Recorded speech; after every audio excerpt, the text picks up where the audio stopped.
Hello there, welcome along to Language Open Learning. My name's Ajarn Ken and this is the English Grammar course number 2. Today we're going to be talking about the future tense. Now this is the second part of the future tense lesson. Now this lesson runs alongside the PowerPoint presentation on our website, if you're on there. If you're not on our website, there'll be a link below this video. If you can click on that, that will take you straight through to our website and the lesson. Now if you're not registered, it's free to register, so please do so, and there's lots of English lessons online for you to take. So today we're talking about the future tense. In the previous lesson we talked about 3 future tenses, or 3 ways to express a future tense, and that was using will, using going to, and using the present continuous. Today we're going to be looking at another 3 ways to express a future meaning. The first one we'll come on to today is using the future continuous tense. Now how do we make the future continuous tense? Well, quite simply, it's formed by using will plus be plus the ing form of the verb. So the future continuous is using will, using be, plus the ing form of the verb. For example, we can say, this time tomorrow, I'll be sunbathing on the beach on my holidays. So this time tomorrow, I'll be sunbathing on the beach on my holidays. So what does the future continuous mean when we use it? Why do we use it? Well, essentially, we use it when we imagine an activity that is in progress in the future. So we use it to imagine that there is an activity in progress in the future. So for example, this time tomorrow, I'll be sunbathing on the beach on my holidays. We also use it to compare. We use it to compare what we are doing now with what we will be doing in the future.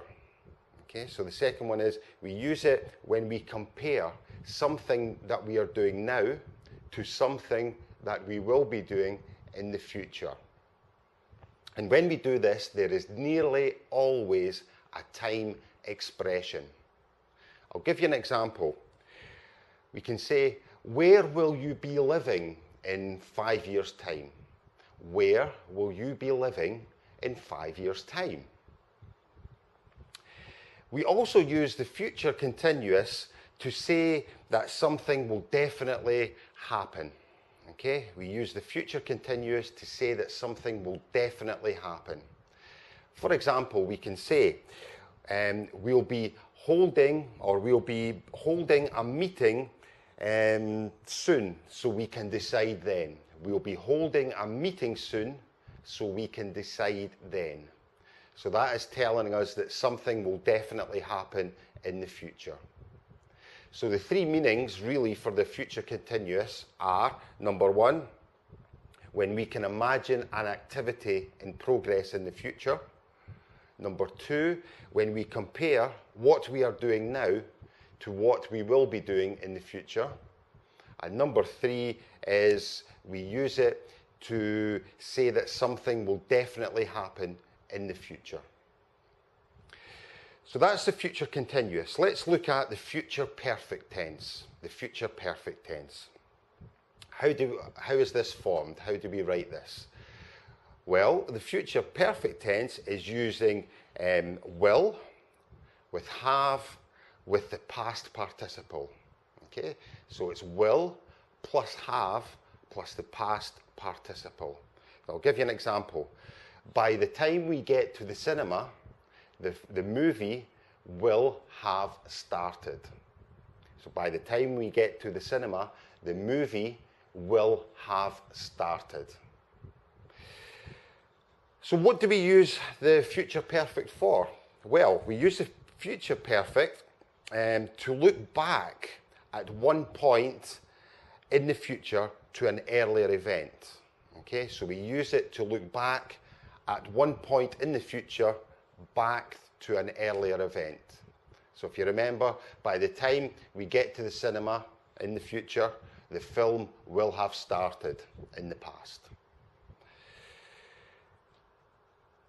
Here's another example. By next week, I'll have collected over $1,000 for charity. By this time next week, I'll have collected over $1,000 for charity. Now notice the contraction there. I'll have collected.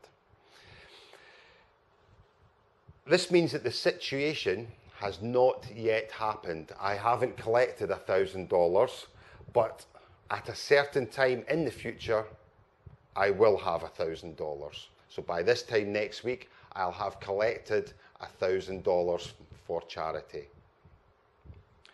So that's the future perfect. Now let's look at the present simple with future meanings. We use the present simple with future meanings to talk about events in the future based on a fixed time, program, or calendar. So we use the present simple to talk about events in the future based on a specific time, program, or calendar. So for example, I'll give you an example. My plane leaves at 1 p.m. My plane leaves at 1 p.m. Or our head teacher retires next year. Our head teacher retires next year. So you notice the times there, yeah? At 1 p.m. and next year. So we use the present, that's how we use the present simple. We also use the present simple to refer to the future after these words. When, after, before, unless, in case, as soon as, until, by the time, and next time. Now these words are on the presentation, so have a look through them. I'll give you examples. When I see her again, I'll tell her the news. When I see her again, I'll tell her the news. Let's run home before it rains. Let's run home before it rains. Or take an umbrella in case it rains. Take an umbrella in case it rains.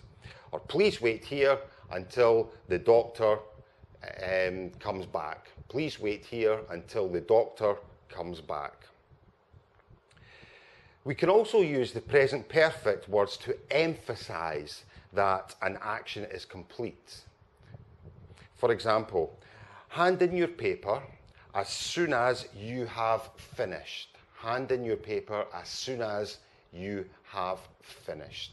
So that's using the present perfect to emphasize the action is completed. So let's look at using will and shall functions, how they work. When we say that a verb form has a function, it means that we use it for a purpose, like, for example, promising or suggesting. So when we say that a verb has a function, we mean that we use it for a purpose like promising or suggesting, rather than referring to time. Many English speakers use will and shall more easily, as it's more easily described in this way. So for example, if we say promise, I'll try as hard as I can. I'll try as hard as I can. I will try as hard as I can. Contraction, I'll try as hard as I can. There's also a threat. We can say, stop doing that, or I'll tell your parents. Stop doing that, or I'll tell your parents.